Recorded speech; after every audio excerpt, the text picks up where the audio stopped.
This season of Advent this year, we want to hopefully step into it in a special way. I'd like all of us to think of adventure. Just like when we imagine being on the ark, or we imagine being taken, one and the other left. That something is happening. And isn't that true about this gift of life? Something is happening. Our life and the adventure of life. And yet, we still long for something more. In the very depths of our spirit and soul, we're looking for even more things about what God is and this love that we desperately crave. And that our experiences of love just bring us, to the real ability to know that we need help. That we need help in fulfilling it. That we need someone to gather us sometimes. This way of preparing reminds me of some years ago when my brother and I moved to North Carolina back after college. We were doing a hotel project and we went and got a condo at Carolina Beach. Carolina Beach is still one of my happy places. And the first year we were there, this was the early 90s, the neighbor said there's a hurricane coming. Hurricanes were newer for us. There was a way to prepare for that. And so we diligently went through the list that was published. Put water in the bathtub. Board the windows. For the glass windows inside the house, use the duct tape on them and cross them out so the glass wouldn't shatter or be spread around. Put everything in the middle of the house away from the outside to lessen the moisture. Put your spices in a Ziploc bag. I still do some of that. All of these things we're prepared for. And the hurricane came. And after the hurricane, I surveyed the condo and was so pleased. The things that we had prepared for and done on the list seemed to me had worked beautifully. And we were without visible signs of damage. And I was even boastful to the neighbors. Look, we didn't get really hit. It's wonderful. And the neighbors there who lived at the coast longer said, "You're new, aren't you?" I didn't know about the real damage of moisture. That when a hurricane comes and it rains sideways, that houses aren't really designed for protecting all of that. In the ensuing days after the hurricane, it started to become harder to open the doors inside the condo because the subflooring that had gotten so wet that wasn't visible started now to dry and react. The living room floor looked like a little putt-putt golf thing at Myrtle Beach.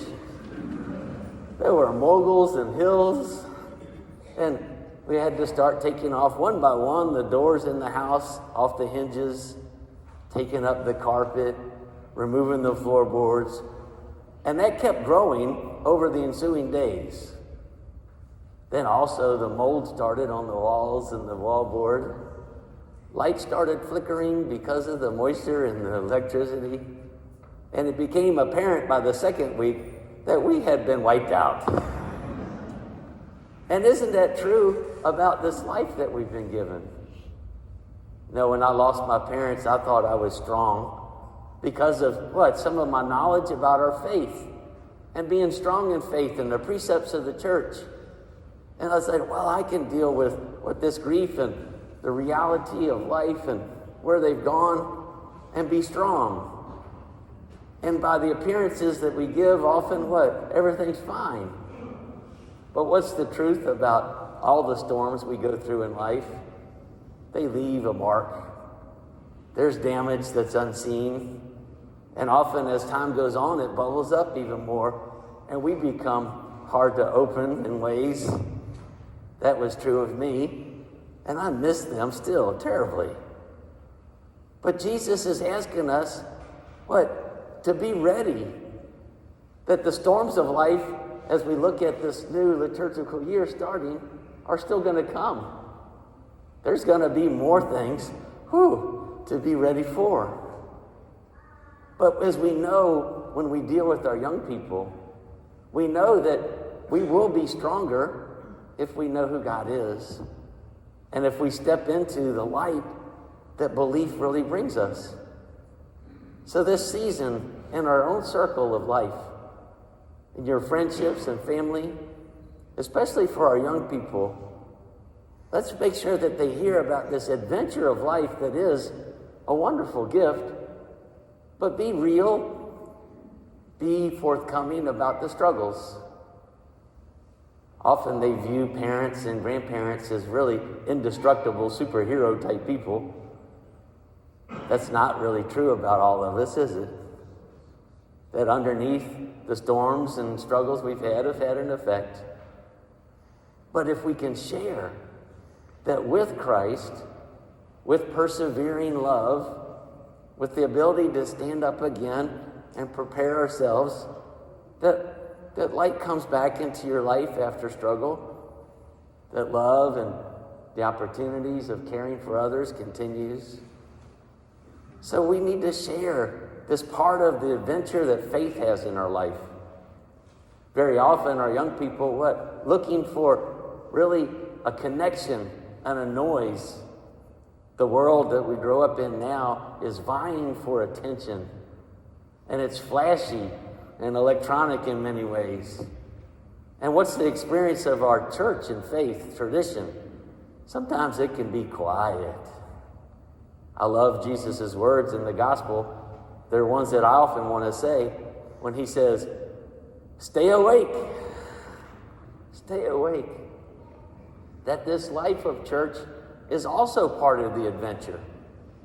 That it is peaceful because love is peaceful giving, but also it's real. It's part of who our life is.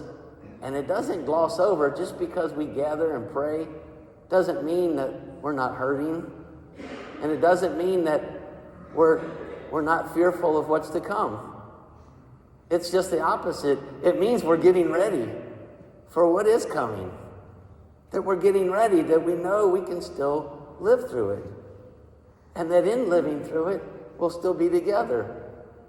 And we'll be together with different people because God will put together a different life for us over and over. It'll be like having a cabin on the ark with Noah. You never know who's moving in next door. This great adventure we're on, I hope we can share this season, and especially with our young people. Each week we'll light a different candle and another bird will show up. I hope our young people will keep watch for that. The closer we are to Christmas, when the white candle will be lit, the more life there will be, because Christ brings the light of life, brings us out of struggle and darkness into life, so that we can prepare to live again. Amen.